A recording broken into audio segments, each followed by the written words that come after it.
Come on, start. أعوذ بالله من الشيطان الرجيم. بسم الله الرحمن الرحيم. هل أتاك حديث الغاشية؟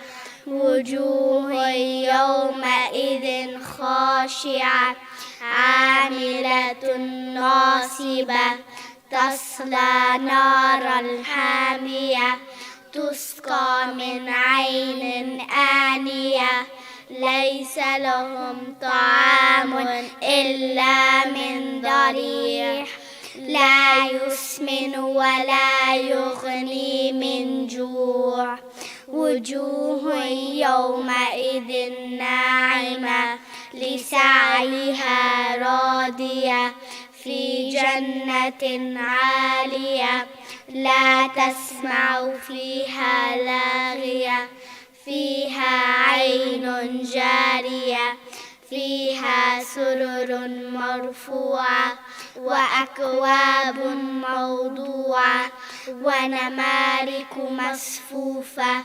وزرابي مبثوثة أفلا ينظرون إلى الإبل كيف خلقت وإلى السماء كيف رفعت وإلى الجبال كيف نصبت وإلى الأرض كيف سطحت وذكر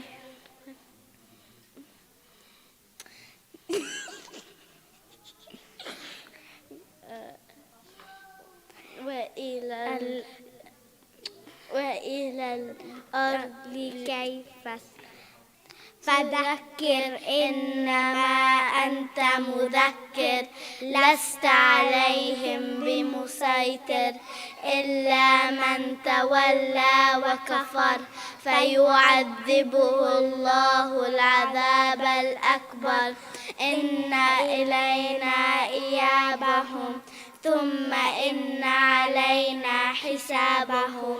صدق الله.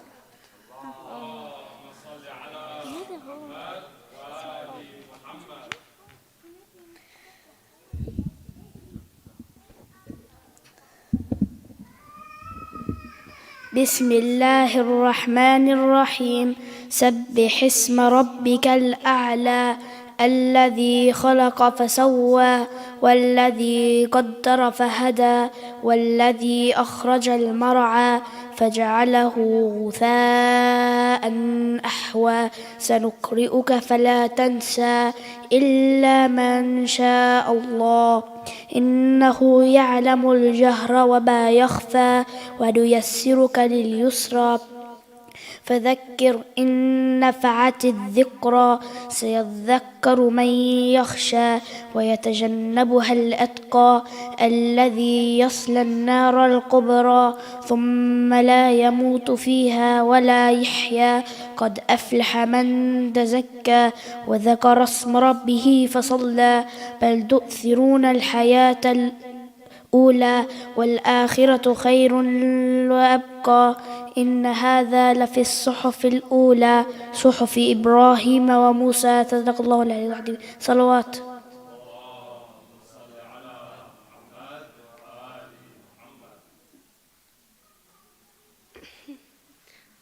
The sweet Zainab. Many a felicitations for today has come. Zainab, the beauty of her father. A pleasant look on Ali's face as he held his daughter. His beloved Zahra has today given birth to a second Zahra by God's grace. Many a felicitations for today has come. Zainab, the beauty of her father. Sing, O angels, the song of love. To Hussein, who has on this day come. A pillar of support, all which he sought in a companion. Zainab's character displays it. Many a felicitations for today has come. Zainab, the beauty of her father. The young masters of paradise are delighted to see their loving sister. From the spring of Kawthar, The key to all patience has come. Many our felicitations for today has come. Zainab, the beauty of her father. The guardian of the veil has today blessed the little house, her silence look, has won the heart of Hussein. Many a felicitations for today has come. Zainab, the beauty of her father. The Prophet named her Zainab, for she depicts Ali in all sense. O lovers, congratulate your Mawla, for his darling Zainab has come. Many a felicitations for today has come. Zainab, the beauty of her father. After the two princesses, now has come the awaited Haydar's princess from the paradise has come. The sweetness of Mosque. Many a felicitations for today has come. Zainab, the beauty of her father. Sallu ala Muhammad wa ali Muhammad.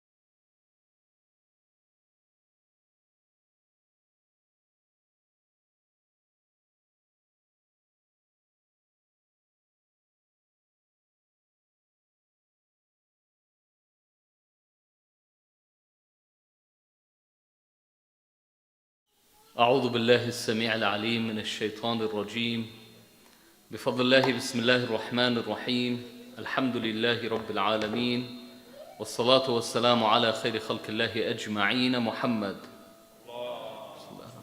وآل محمد وعلى أهل بيته الطيبين الطاهرين واللعنة الدائمة على أعدائهم أجمعين إلى قيام يوم الدين. قال الله سبحانه وتعالى في محكم كتابه الكريم بسم الله الرحمن الرحيم ولقد كرمنا بني آدم وحملناهم في البر والبحر ورزقناهم من الطيبات وفضلناهم على كثير ممن خلقنا تفضيلا.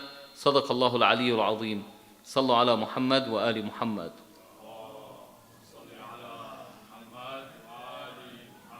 Allah subhanahu wa ta'ala says in this verse in the Holy Quran, in Surah Al-Kahf, He says that surely we have honored the children of Adam, and we have carried them on land and in the sea, and we have given them the bounties of what is good, and we have given them distinction above much of what we have created.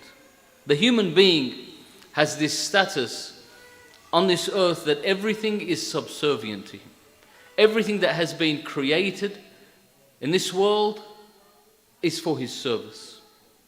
Whether it's the vegetation, the trees, the plants, the animals that grow, the wind, the sea, everything is in a certain state to be of service to the children of Adam.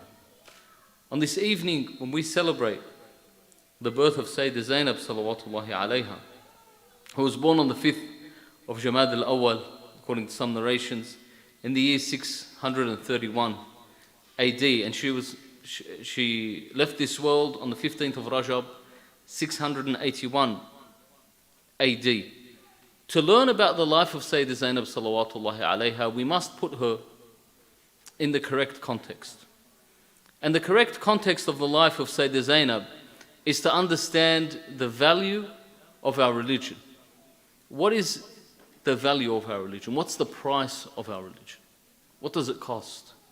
Everything in this world and every action we undertake and anything that we embark upon has a value and it has a cost.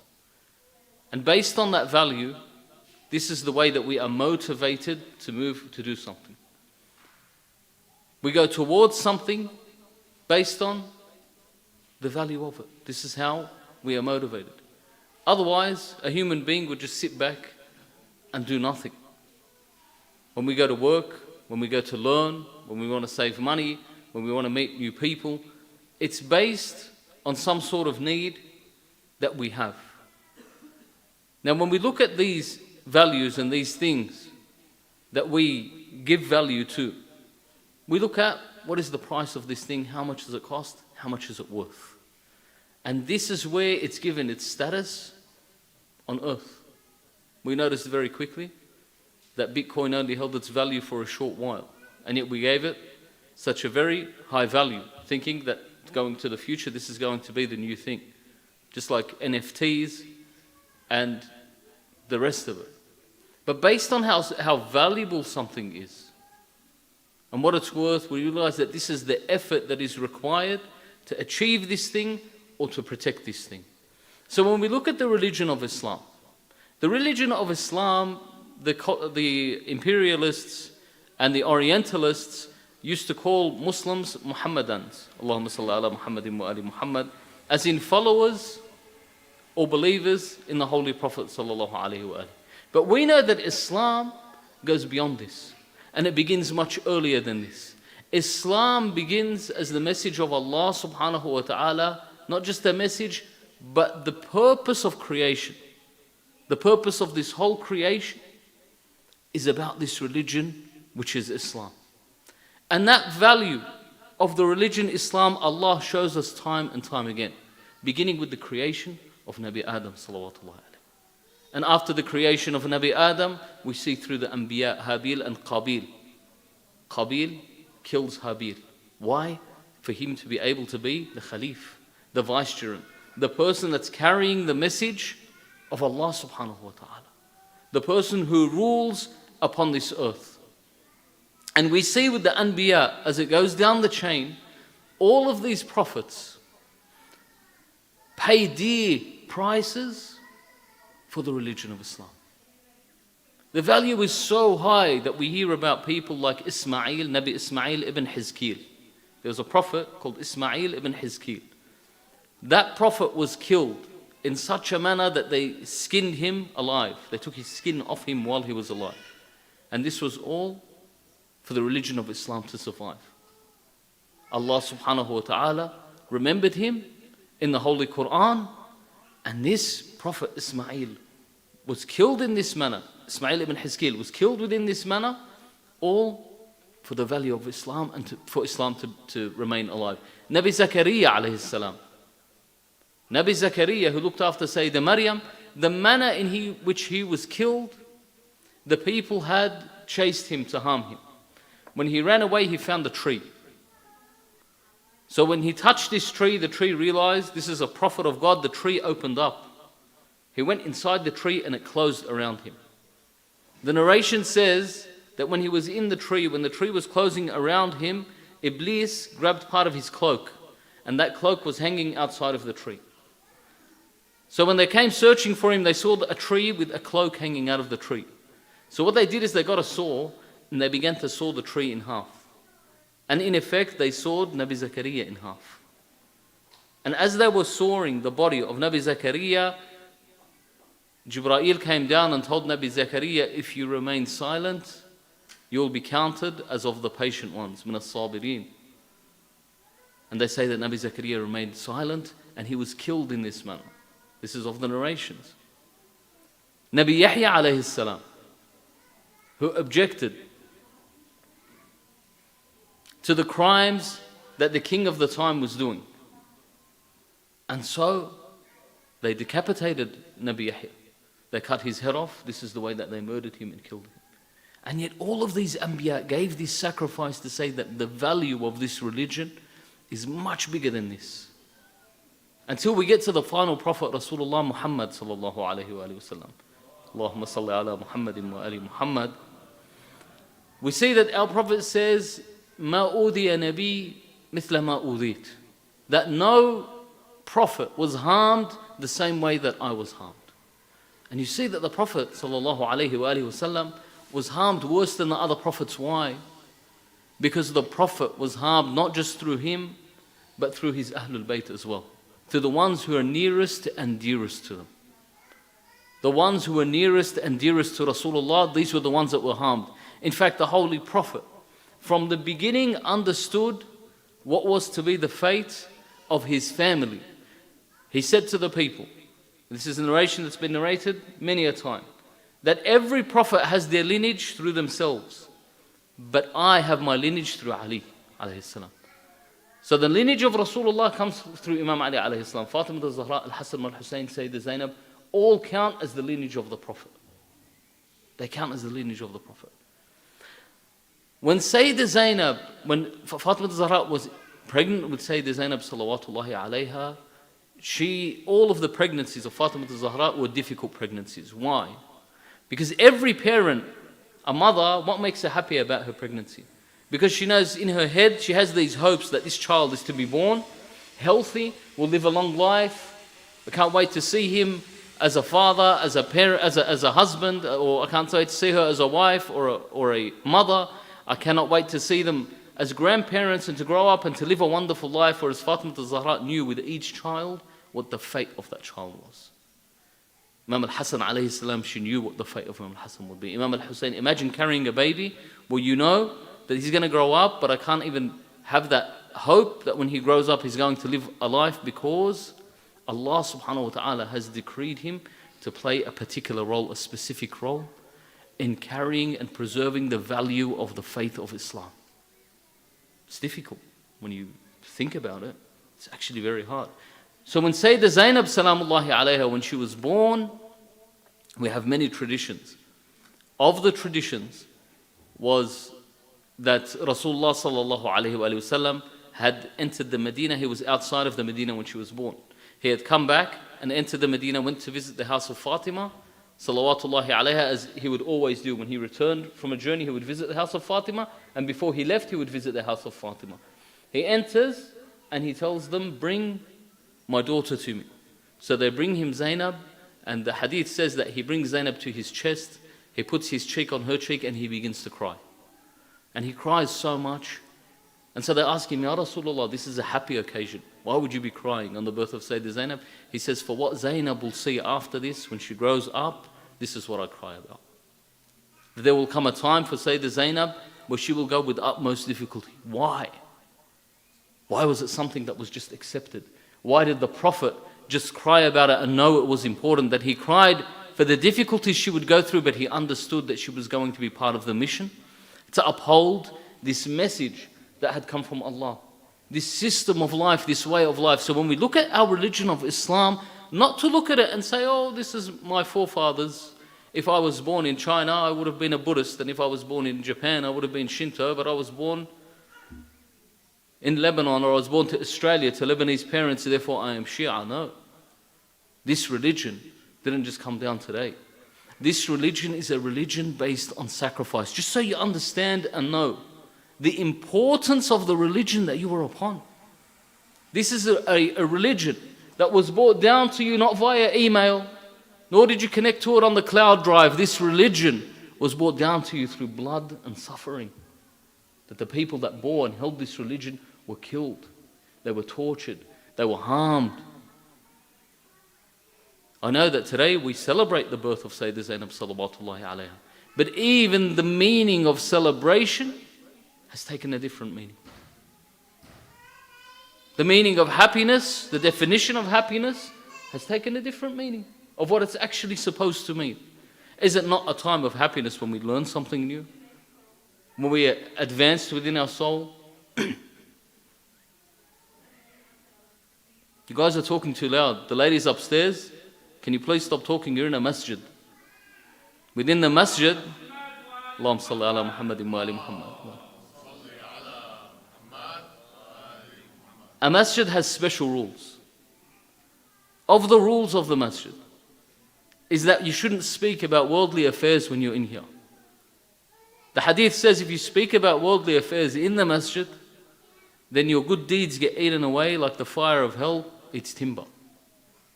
And you save your conversation for outside. If it's a hangout, let's hang out outside. When we're in the masjid, we respect the rules of the masjid. Thank you. Sallu ala Muhammad wa ali Muhammad.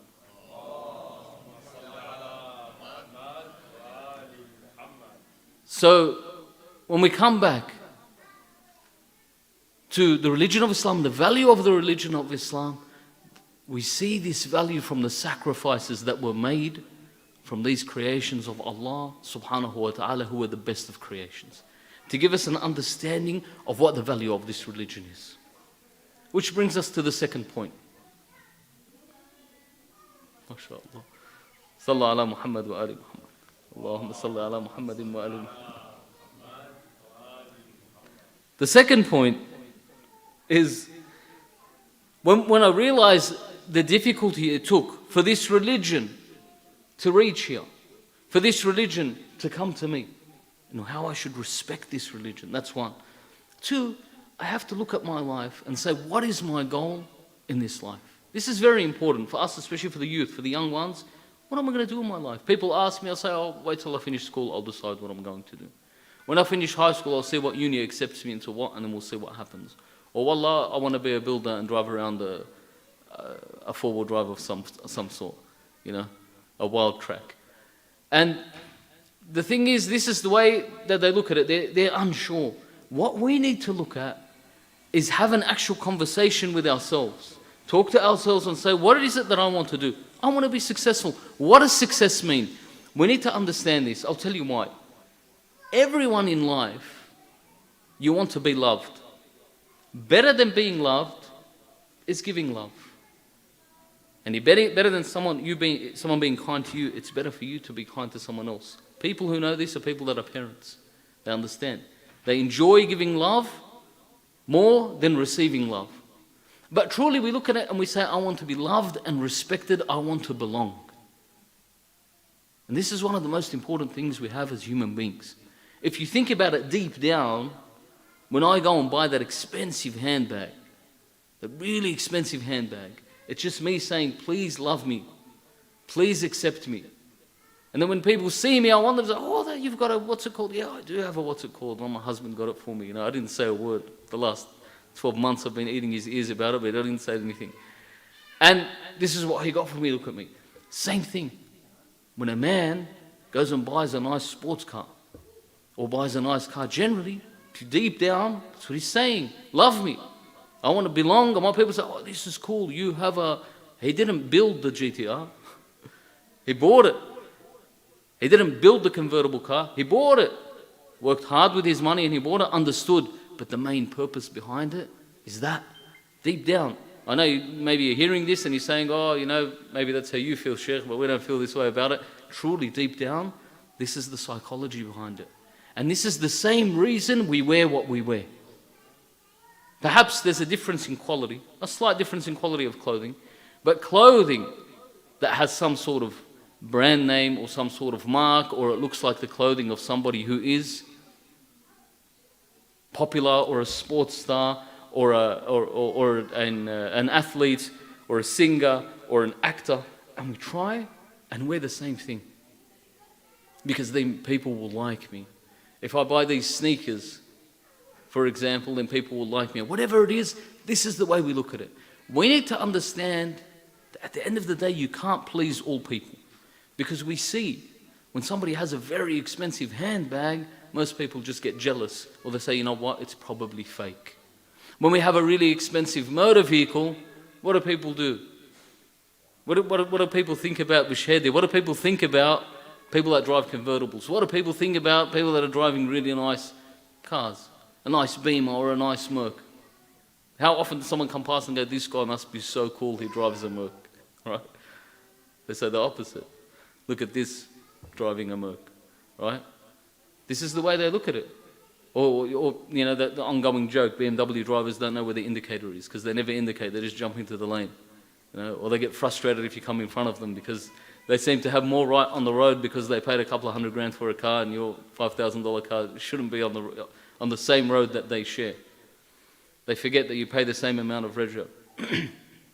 And so, the point is, if I want to be loved, or I want to show love, there's only one that appreciates that love. Allah subhanahu wa ta'ala wa huwa shakur. No one is grateful other than Allah subhanahu wa ta'ala. So when I look at my goal and at my aim for success and my belonging, I want to belong to Allah subhanahu wa ta'ala. I want to be loved by Allah subhanahu wa ta'ala, and I want to love through Allah subhanahu wa ta'ala. That's success. How? Does that mean I have to ignore everything? No. Loving Allah, being close to Allah means you have to learn. Means you have to iqra. Like these young people that got up and they read today Quran and they put the effort to learn these surah off by heart. MashaAllah alayhim. This is so good. May Allah subhanahu wa ta'ala give them that ability to continue in this path and be reciters and learners of the Holy Quran, because at this young age, the hadith says, it mixes with their being, with their flesh and blood. Sallallahu ala Muhammad wa ali Muhammad. الثاني على حب السيدة زينب صلوات الله عليها. الله.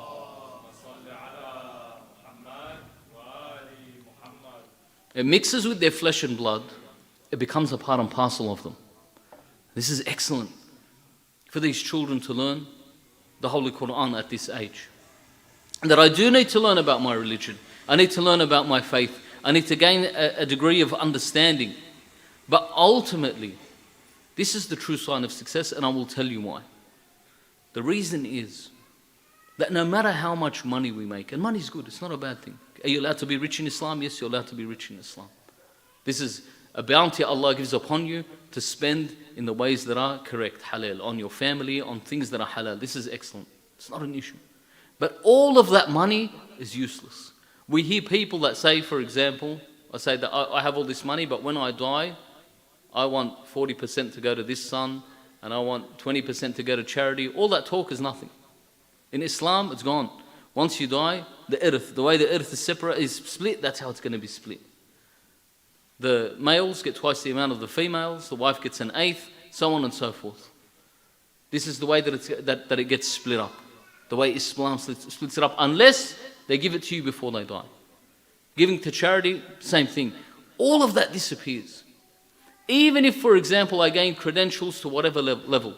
If I become a doctor and I have a PhD, it may benefit me, they might write doctor when they have that little black and white notice up on the board at the mosque. That's it. But other than that, that disappears. All that remains are the good deeds that I've done. All that remains, for example, is the good children that I have put on this earth. All that remains is whatever I have contributed as a good deed, by helping the poor, by helping maintain a mosque, majalis al-dhikr, by attending these places of dhikr, by teaching someone something, by writing down some knowledge that gets passed on to someone, by recording a video of knowledge that gets passed on and someone benefits from after I'm gone. This is the most important thing. So it falls down to the connection with Allah subhanahu wa ta'ala. And Sayyidah Zainab, what she represents is the Islamic identity. And my brothers and sisters, the importance of knowing your identity as a Muslim can never be underspoken. It needs to be at the forefront of our mentalities, the forefront of our psyche. The importance of knowing, who am I? What am I? Because today, the problem is, we don't understand our identity, so we try and get our identity from somewhere else. We try and get our identity from somewhere else. From where? From singers, from musicians, from TikTok stars, from YouTubers, and how many likes they get. The more likes they get, it means they're likable. I want to do what this person does so I can be likable, and we end up wearing like they wear and acting like they act. We end up compromising our religion and destroying everything that we have within our faith. We destroy our identity as a Muslim. Our identity as a Muslim, this is what Sayyidah Zainab salawatullahi alayha fought for. This is what she struggled for. Everything within her life, and this is why Allah elevated her name. He elevated her so much. Elevated her so much that when we speak about her today, we call her Lady Zainab, as Sayyidah Zainab. Or for example, in some other countries like our country, Lebanon, we call her as Set Zainab. That this is Lady Zainab, who has multiple graves around the world. She has a grave in Syria, for example. She has a grave in Egypt. She has a grave in another place. And they look at this and they say, well, where is she buried? These people love Sayyidah Zainab, and her name is so elevated that they build a whole mosque and say this is in the name of Sayyidah Zainab salawatullahi alayha. Why? Because she maintained and she kept her identity. She understood the power of this faith. When you look in history, the dates I gave you to when she was born, this is one of 5 dates. And all the researchers can't come up with a single date. In other words, they tried to eliminate her. The name of Sayyidah Zainab, her kunya, for example, her main kunya, her main title is Kulthum. And again, historically, there are bare details. But Allah subhanahu wa ta'ala elevated her and allowed her name to remain. Why? Because she connected to Allah subhanahu wa ta'ala. She connected to the message of Allah, which was loving Ahlul Bayt. Rasulullah says, what does he say? أحب الله من أحب حسين. Allah loves whosoever loves Hussein. As much as you love Imam al-Hussein, that's how much Allah loves you. Sayyidah Zainab salawatullahi alayha, her love for Imam al-Hussein was unconditional. Her love for Imam al-Hussein salawatullahi alayhi was of the highest caliber. And we see that Allah, He elevated her and He gave her a status that is above and beyond. To this day, how many a sick person goes to the shrine of Sayyidah Zainab and gets cured by the barakah of Sayyidah Zainab? Or how many a person asks for dua to be done at the shrine of Sayyidah Zainab, be it in Egypt or Syria or elsewhere? And Allah subhanahu wa ta'ala answers this. That all over the world on these nights people celebrate and commemorate and dedicate their gatherings to Sayyidah Zainab salawatullahi alayha. Why? Because she kept her identity. My brothers and sisters, one of the biggest dangers that we face today, and of the things that we have noticed ourselves, or you notice yourself, you want to find a spouse for your son, or you want to find a spouse for your daughter, and you look around and you say, it's so difficult, who am I going to marry? It's hard to find somebody that's good. Why? Because we allowed others to strip us of our identity. And if I can just go through a little bit regarding this. Number one, they strip you away from your language. Today, we have the lecture in the English language. Why? Because this is the language our children understand and we understand. That they've allowed us to feel that this is the dominant language, nay, that this is the superior language. It's more superior than any other language. This is what they want us to believe. And so they strip this away from us, and anyone that wants to take any learning of science seriously has to learn it through the English language. Whether they're in China, they learn it in English. Whether they're in Lebanon, they learn it in English. Whether they're in Europe, they learn it in English. The science is taught in English, even though the scientists are not English. Even though the scientists are from all over the place. And of the biggest scientists are from the Middle East. In fact, there was a time, if you notice in the modern day, if you go to the Middle East, if somebody wants to prove they're educated, when they speak, they'll use some English words. You go, oh, this guy's classy. You know, Arabic, and then he throws some English words in between, and he shows you that I've studied abroad. I'm a somebody. About 600 years ago, it was the opposite. People in Europe would throw in a few Arabic words to say, I'm educated. I've been to those lands and I've studied. I've studied true chemistry, studied true physics, I've studied true sociology. I know a few words of Arabic. This is true. Go and research it and see. But let's say they took that away. Then this is the way they destroyed the indigenous peoples. Today, do you know how many indigenous people there are in Australia? All of Australia. 26 million people. How many indigenous people? Does anyone want to take a guess? 2 million? It's a good guess. 700,000. Less than 1 million indigenous people in Australia. I guess 2 million. Decent guess. Less than 1 million. Why? They destroyed them. And many of them, you see them, you say, oh, he looks white.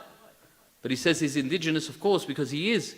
But because they've destroyed them, they used to decide who can marry who and make sure that they intermarry to breed them out.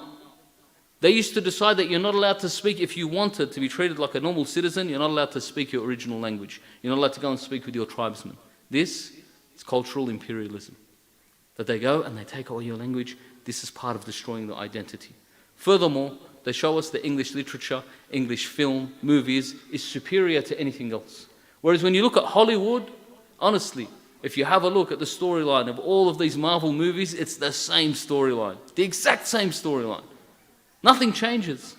Some character a few fancy lines, some really, really bad special effects, and that's it. It makes, $100 million, $1 billion in the box office.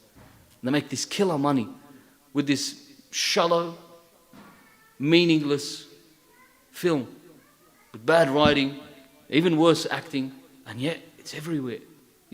All of our kids know Spider-Man. My son wants to be Spider-Man. All of our kids know these superheroes and everything. Do they know their 12 imams? Do we know our 12 imams? Do our teenage sons know their 12 imams? Do our teenage daughters know their 12 imams? This is a problem. It's a serious problem. And so when they push this down and they make you feel like, for example, they have that superiority, this is another chink in our identity, even within the food that we eat. The foods that we have.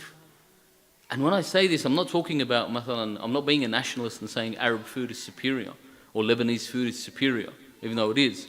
But the point is, I'm not saying the reasoning behind its superiority isn't because, it comes from our homeland. No, look what it contains within it. Look and we fight to get, for example, halal sausages, halal meat pies, halal food that Westerners eat because our kids feel left out. Baba, I want to see what a meat pie is like. You've got tabbouleh. This stuff is like premium food when it's made at home. Olive oil, fig, za'atar. These ingredients are the most amazing ingredients. They are medicine on their own, honestly. And when you have a look at it, what is within it is amazing. The types of rice and spices and everything that is within. And again, not to put down somebody else's culture, but we live in a day, for example, I'm sure the butchers will know, that in a sausage, for example, by Australian law, there should be 500 grams of fatless meat in every kilogram. So the other 500 grams, if I'm not mistaken, the other half kilo is, I don't know what, offal or whatever it is.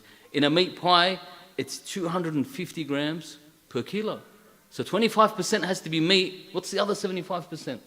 And you want it to be halal, I don't even know what it is. Whereas the food that we eat, you can still see what the meat is, but they've convinced us that that's superior. Imagine that. أَتَسْتَبْدِلُونَ الَّذِي هُوَ أَدْنَى بِالَّذِي هُوَ خَيْرٌ. When Allah subhanahu wa ta'ala gives Banu Israel food from the heavens, it comes down from the heaven, and they get it, and they begin to eat it, and then you know what they say to Allah? We're bored of this. This is manna wa salwa, this is from heaven, boring. What do you want? Adas, foom, baqal, this is what we want. Give us our green weeds and our toom and whatever, we don't want the heavenly food. Allah tells them, أَتَسْتَبْدِلُونَ الَّذِي هُوَ أَدْنَى بِالَّذِي هُوَ خَيْرٌ. Do you trade what is better for what is worse? This is what happens now. They make you feel, oh my God, my culture is inferior. I'm eating on Lebanese bread. When we were children, we used to hide the Lebanese bread. We were scared of the Lebanese bread because they see and say, oh, what is this weird bread this guy's eating on? What's this weird food that he's eating? It has to be something, whatever what they're telling us now is the plastic food. Allow me to continue. The customs that have destroyed our Islamic identity. Look at the customs that we are sold that tell us that are good. It's so funny. I don't know, there was this meme which is quite funny. They say, oh, you Arabs have this arranged marriage business. And then you go see the biggest hit TV shows they have are what? Married at First Sight, Bachelor, Bachelorette, Farmer Needs a Wife, Mabad of Shul. All of these big, the whole pretext of the show is a blind setup, and see how long they can last. Say, hey, we've been doing it for 1,000 years. Come and tell me how wrong it is, and then you make a TV show out of it and make all of this money. Maybe sir, we can't accept this. The customs that they have about meeting the opposite gender, Islamic customs, this is what all of these Anbiya and these Imams fought for, were these customs. Our customs, and as they should be, is not I met on Facebook, not I met her on social media. This shouldn't be the custom. Unfortunately, we live in this society. I'm not telling you we're going to sit down and flick a switch and it's going to turn around, but we have to think about what is it that we are creating. Is not the proper manner to have the proper people make these introductions and understand what are the qualities that I look for with a spouse. That are these qualities, the qualities they show us. Wallah, half of the celebrities I would be ashamed to mention how they became celebrities. Wallah, I'd be ashamed to mention it, of how they became celebrities. And yet these celebrities are the ones that are selling the biggest brands, and they're selling whatever it is, or all of these, the people that are made popular and the people that are given some status, or are given a high status. But the people who follow Islam aren't given a high status, but we don't care. They're high in the eyes of Allah subhanahu wa ta'ala. And they have status in the eyes of Allah subhanahu wa ta'ala. And that's what's important. Some of the things that other cultures do when it comes to marriage, they might as well be cavemen and just hit a woman over the head and drag her back to the cave.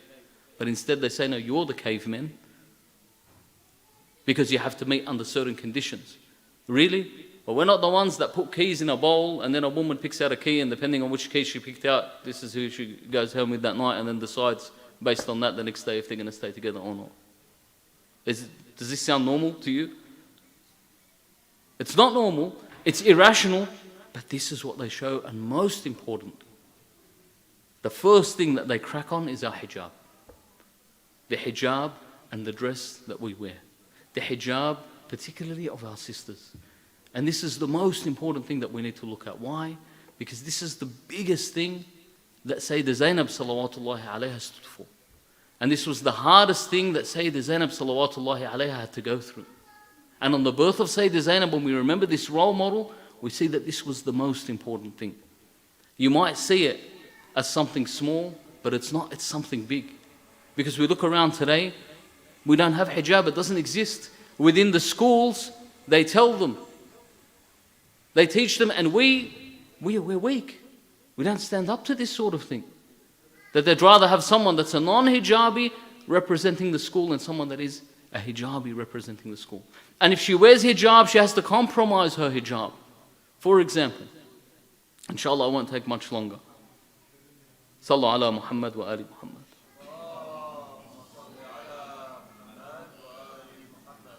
And so, they try to compromise with their hijab. So, I'm playing sport.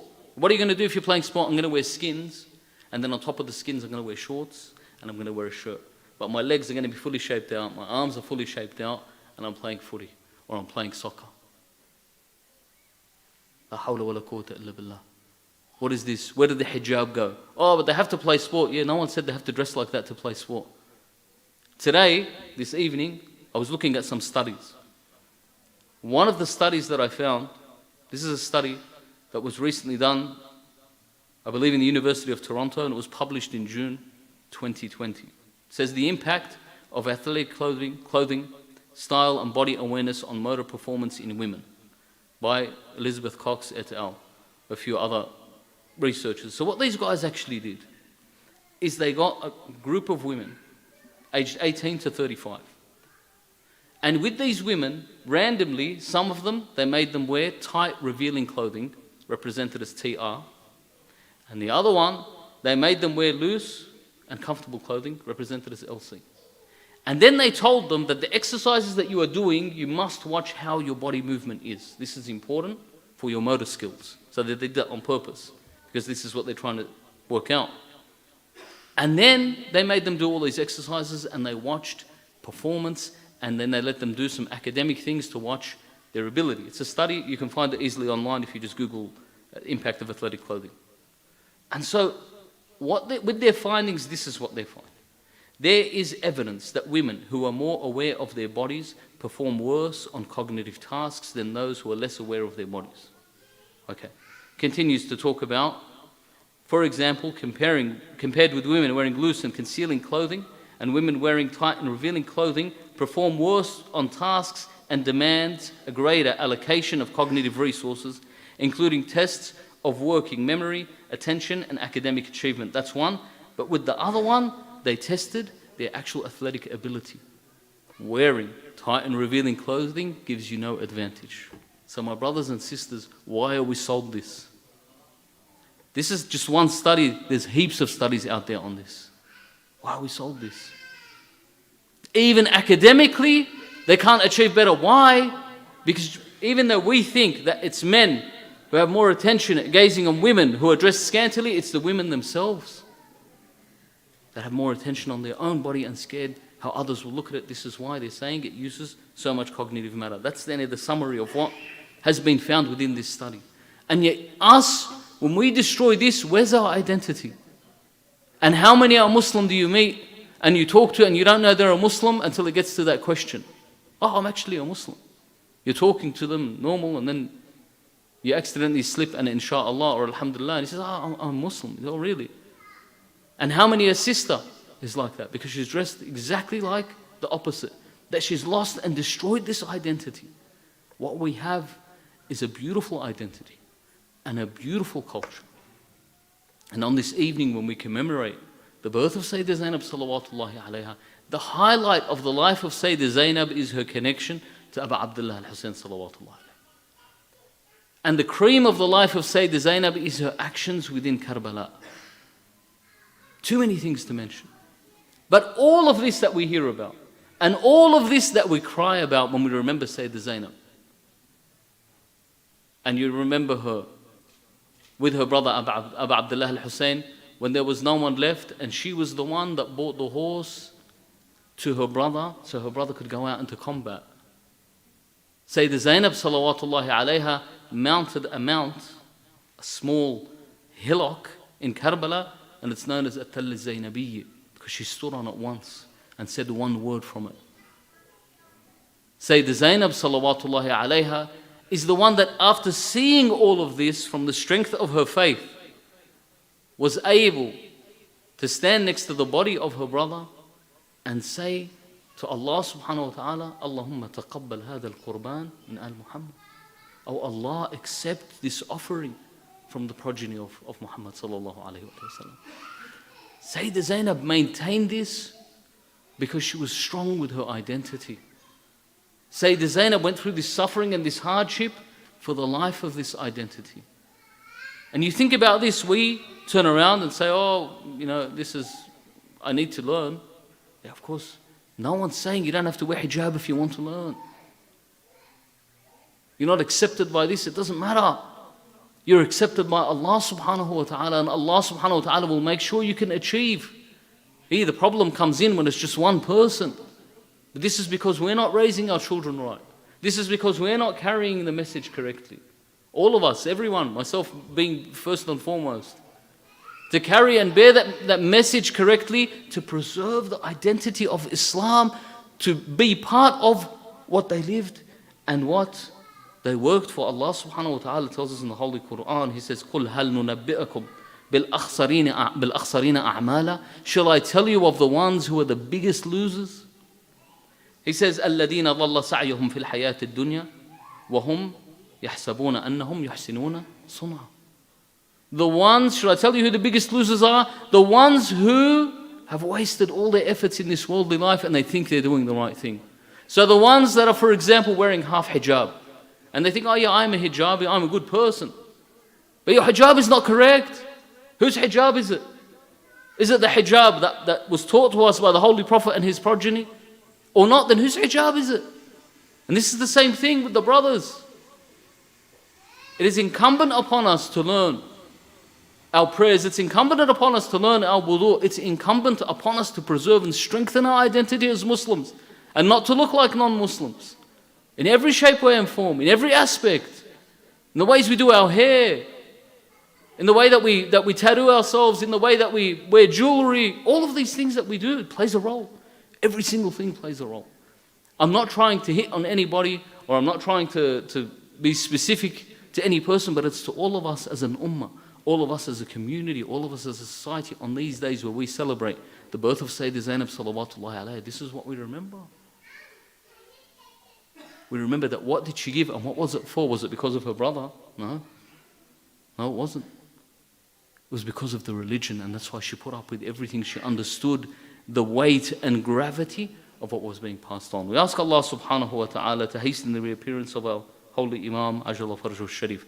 We ask Allah to have mercy on our dead, to cure our sick. We ask Allah to have mercy of the deceased who established this mosque, and the deceased of the ones who work hard to maintain and keep this mosque alive and keep these majlis happening. We ask Allah to protect our youth and protect our identity within this land, inshallah, and every land all around the world. وآخر دعوانا أن الحمد لله رب العالمين. بسم الله الرحمن الرحيم. اللهم صل على محمد وآل محمد.